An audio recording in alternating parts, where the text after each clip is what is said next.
começar aqui então. Primeiramente, boa tarde a todos. Sou o Gabriel Félix, faço engenharia de controle e automação no FMT. E a sessão técnica de hoje eu vou apresentar só, a primeiro momento, só os conceitos básicos sobre a lógica fuzzy, ou também chamada de lógica nebulosa. Repassar só o básico mesmo, porque futuramente eu quero trazer algumas aplicações envolvendo a lógica fuzzy. Então hoje meu objetivo aqui é passar para vocês o que é a lógica fuzzy, ok? Dando início aqui, essa vai ser a agenda seguida de hoje, ok?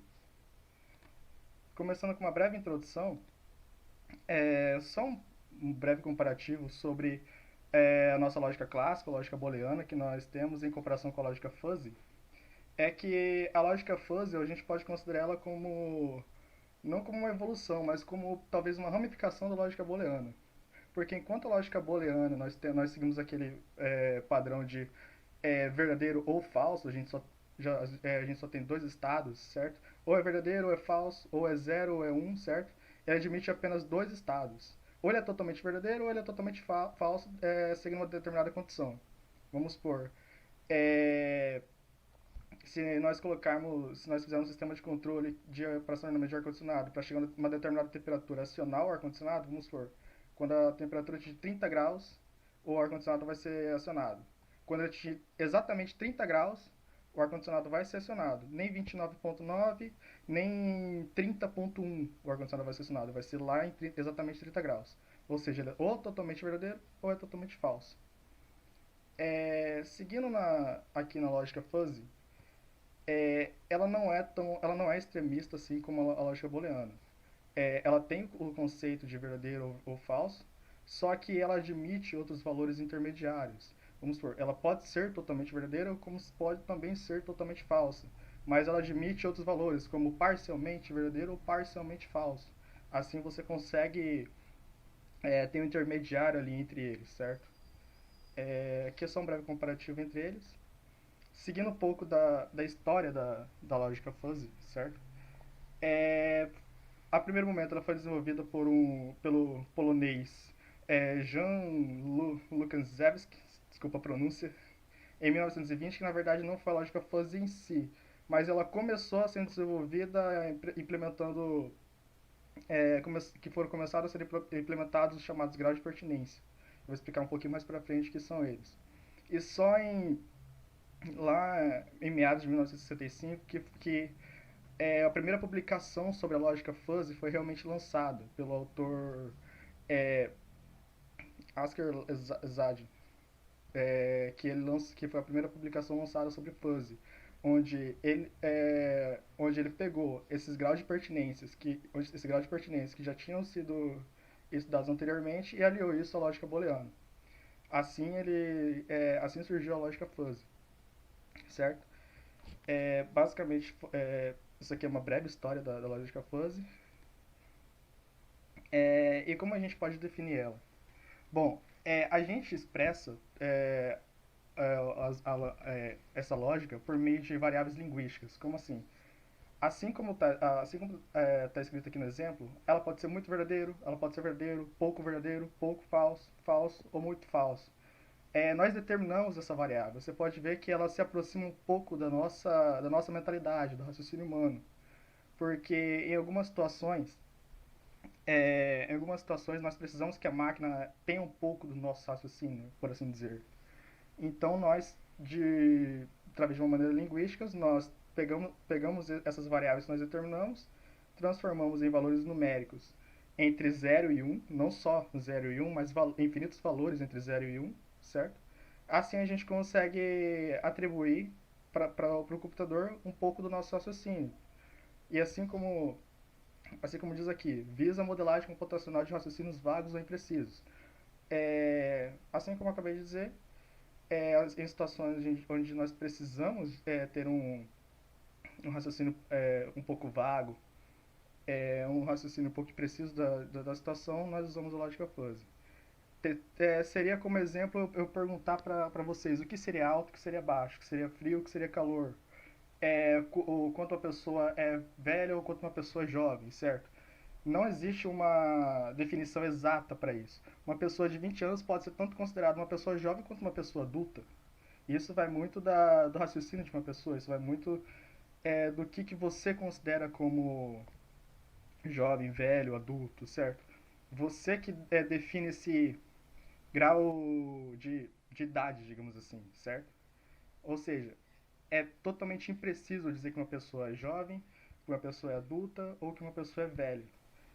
Esse raciocínio é muito vago, é muito preciso, nós não temos uma exatidão para determinar isso.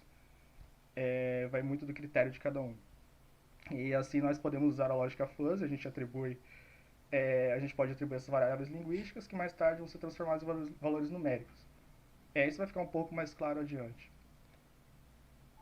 A lógica fuzzy ela é determinada através dos chamados conjuntos fuzzy. E o conjunto fuzzy, ele é, ele é um conjunto, certo? Onde nós temos, onde os elementos eles são caracterizados por basicamente dois valores, onde um seria é, aqui no nosso universo de discussão, um elemento X que pertence ao nosso universo de discussão, que eu vou falar um pouquinho mais à frente, e o outro seria o grau de pertinência que nós atribuímos a esse elemento. E o que seria esse grau de pertinência? É o quanto esse X pertence a esse conjunto, certo? Ele pode totalmente pertencer a A, como parcialmente pertencer a A, ou como não pertencer a A. Isso vai ficar um pouco mais claro adiante. Assim como esse X é é o elemento que pertence a um universo de discussão definido, o de AX aqui seria a nossa função de pertinência, e o A é o nosso conjunto fuzzy que nós determinamos. Isso daqui pode ser determinado como conjunto fuzzy. É, o conjunto A é definido por um universo de discussão X, em que cada um de seus elementos é associado a um valor no intervalo de 0 a 1 através de uma função de pertinência. Ou seja, assim como eu expliquei anteriormente, A é o nosso conjunto fuzzy e o que seria esse universo de discussão? Vamos voltar ao exemplo da idade, o que seria velho, o que seria jovem. Se nós estivermos analisando o quanto uma pessoa é jovem, o quanto uma pessoa é velha, o nosso universo de discussão seria as idades que nós estaríamos analisando. Vamos supor, estou analisando as idades entre 10 a 50 anos. Esse é o nosso universo de discussão. E esses valores de 0 a 1 é o quanto cada idade pertence a um determinado conjunto de velho, novo ou adulto, certo? É, onde cada um desses conjuntos vai ter as suas respectivas idades e com um grau de pertinência que vai ou não determinar se aquele valor pertence ou não a esse conjunto. Desta forma, a função de pertinência podemos dizer que são o quão cada valor em nossos universos pertence ao conjunto. Ou seja, como eu acabei de dizer, é quanto cada valor vai pertencer ao conjunto determinado. Ok? É basicamente isso. E vamos para a função de pertinência. A função de pertinência, como eu disse anteriormente, é o quanto cada valor pertence a cada conjunto. No caso, se o elemento da minha função de pertinência for igual a 1, o elemento é totalmente compatível ao conjunto A. Se for igual a 0, é totalmente incompatível ao conjunto A. E se esse valor estiver entre 0 e 1, mas não for exatamente 1 ou não for exatamente 0, ele é parcialmente compatível, ou seja, ele tem uma parcialidade é, de compatibilidade com o conjunto A. Ou seja, não tem como a gente dizer que ele é 100% fora ou 100% dentro do conjunto. Ele tem ali o seu meio termo, entendeu? Ele tem ali a sua faixa de aceitação. As nossas funções de pertinência, nós podemos definir elas como funções triangulares, certo? Funções trapezoidais, funções gaussianas e funções sino-generalizadas. Essas aqui são as mais comuns. Só vale ressaltar que para nós definirmos os valores de uma função de pertinência, não há uma maneira exata da gente definir isso, não há uma maneira pré-definida. Nós definimos elas através de testes, ou talvez com conhecimento você tenha do problema que você esteja analisando, certo? Aqui são representações gráficas de cada uma daquelas funções apresentadas anteriormente. Função triangular, ok? Função trapezoidal, função gaussiana e função sino, função sino generalizadal. Só para explicar melhor, isso daqui seria o nosso universo de discussão e isso daqui seria o nosso grau de pertinência. Seria definidos pela nossa função de pertinência, ok? Nosso universo de discussão é analisado pela nossa função de pertinência. As possíveis operações que a gente pode fazer relacionando os conjuntos fuzzy seria a união dos conjuntos, a interseção dos conjuntos. Opa, deixa eu voltar aqui que eu passei. A interseção e o complemento dos conjuntos, ok? Definindo essas operações, nós vamos ter nossas respectivas saídas do nosso sistema. Aqui são as representações gráficas, aqui é nosso conjunto A e conjunto B, a interseção dos conjuntos, a união dos conjuntos, o complemento dos conjuntos, e isso daqui é uma situação onde A pode ser um subconjunto de B ou vice-versa, certo? Ok. E uma das coisas que nós temos dentro da lógica fuzzy são as nossas regras fuzzy. O que seriam as regras fuzzy? Nós temos a nossa função de pertinência, nós temos o nosso universo de discussão que são analisados, e nossas regras fuzzy aqui seriam como a gente analisa tudo isso. Vamos supor, se esse conjunto lógico é comparativo, ou seja, se, não ou e então, é dessa forma que nós podemos analisar. E como a gente analisaria? Vamos supor, se uma fruta é amarela, então o gosto é um pouco doce. Como isso poderia ser atribuído à lógica fuzzy? Vamos supor, se se a idade tem um determinado grau de pertinência, então essa idade é considerada velha, ou adulto, ou jovem, certo? É assim que nós definimos as nossas regras, é assim que a gente define como será a nossa saída. Através de condições lógicas, certo? E impondo algumas regras dentro desse sistema. Assim nós conseguimos analisar os nossos conjuntos. Dentro da lógica fuzzy, nós temos basicamente três etapas. Tem algumas coisas por trás disso, mas são coisas um pouco avançadas, mas basicamente são essas três etapas, onde nós temos a fuzzificação, a inferência e a defuzzificação. A fuzzificação seria, na verdade, o início de tudo. Onde a gente analisa o nosso problema, onde a gente gera nossas funções de pertinência e onde a gente cria nossas regras. Onde basicamente tudo é criado, certo? Primeiro analisamos, nós criamos nossas funções, nós criamos nossas regras, tudo isso é analisado, e assim nós podemos partir para a próxima etapa, que seria a inferência disso, onde nós definimos as nossas análises a partir da nossa criação das nossas regras, e aí nós submetemos a análise dos nossos conjuntos. E nossos conjuntos, já com nossa função de pertinência, passa pelas regras, e aí nós já temos a nossa saída, nós podemos fazer a defuzzificação. Essa análise ela é feita pode ser feita através de algumas análises matemáticas, certo? Algumas delas, ou pelo menos as mais comuns, são a centroide, a first of maxima, middle of maxima e o critério máximo. Que são algumas delas, ou as mais comuns. Aqui eu botei um exemplo só para deixar isso claro de como seria a lógica fuzzy. O problema consiste em definir o valor da gorjeta de um restaurante com base na qualidade do serviço e da comida.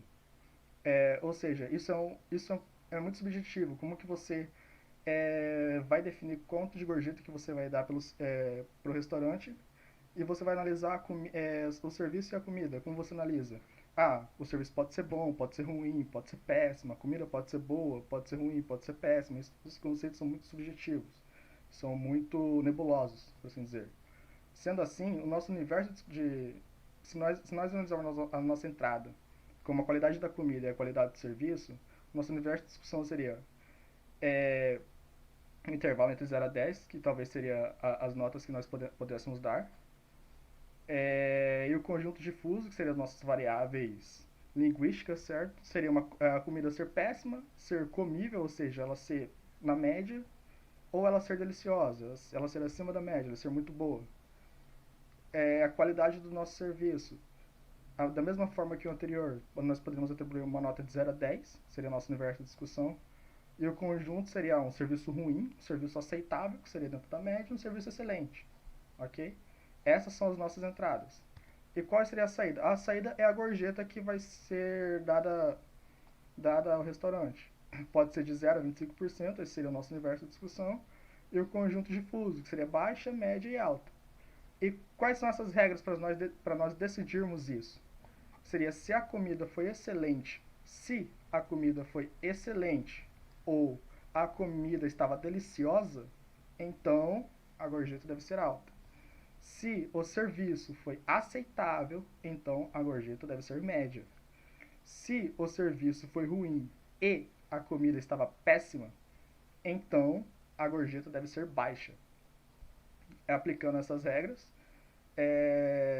dentro das nossas entradas, nós vamos ter a nossa saída, que seria a gorjeta.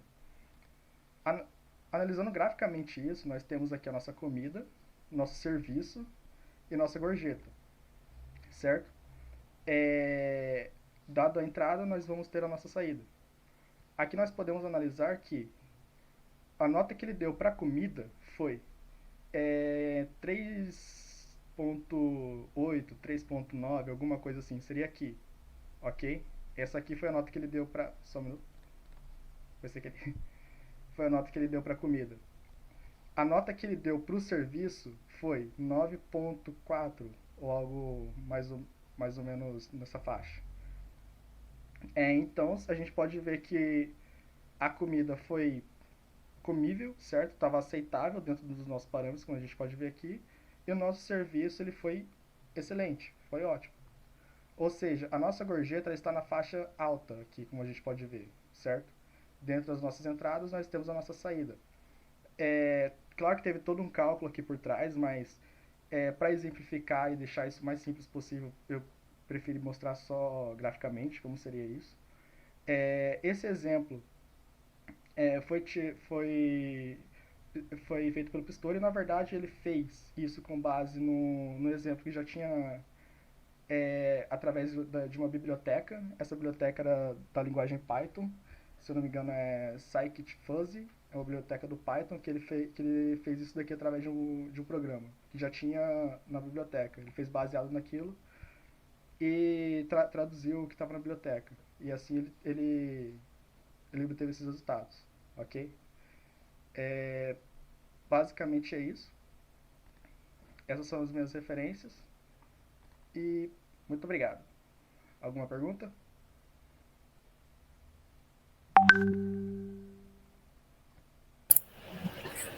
Se alguém quiser fazer. Félix, você disse que está implementando em Python, né? Que tem a biblioteca em Python, né? Isso, esse exemplo aqui, na verdade, o cara que fez isso aqui, ele fez com base no exemplo que já tinha na biblioteca. Ah, certo. E tem como, já que ele fez, é só em Python ou você já viu, não sei se você já viu, TensorFlow, que é bastante utilizado na parte de inteligência artificial, que é bem parecido com essa tomada de decisões. E não sei se tem como implementar, ou se você já viu algo do tipo com o TensorFlow também. Eu não vi com TensorFlow, mas o que eu sei é que a lógica fuzzy ela pode ser aplicável em várias áreas, tanto na área de tanto que já tem projetos na área de controle, tanto na área de inteligência artificial, com machine learning, etc. Eu sei que tem como aplicar isso. Assim, eu não sei se tem como TensorFlow exatamente, mas eu acho que dê para aplicar, dependendo dos conceitos, entendeu? E não é só em Python, na verdade, é porque Python tem uma biblioteca específica. Eu não cheguei de ver a fundo, mas eu vi que tem uma aplicação em Java, entendeu? Mas não vi isso a fundo. Java. Mas tem uma aplicação em Java. Tem aplicações em C, em C++, que, se não me engano, é mais comum, ok? Tanto que é um projeto que eu estava desenvolvendo junto com o professor, que foi traduzir o que estava em C para Python. Sim, por isso Mas é isso. porque eu lembrei do que vocês comentavam bastante sobre essa tradução, e acho que compraram o artigo também, né? O Uhum. acesso ao artigo. E E me bateu essa dúvida, porque eu estudei essa parte eu fiz uns cursos de Machine Learning, Deep Learning, e o pessoal faz muito com TensorFlow. E o processamento deles é bem rápido. Eles trabalham com muitos dados, que chamam de época lá no caso, Uhum, e é por isso que ficou essa curiosidade, mas obrigado pelo. sim. É porque o Fuzz ele trabalha também com tomada de decisões, então não me surpreende que tem uma aplicação envolvendo TensorFlow, entendeu? Uhum, certo.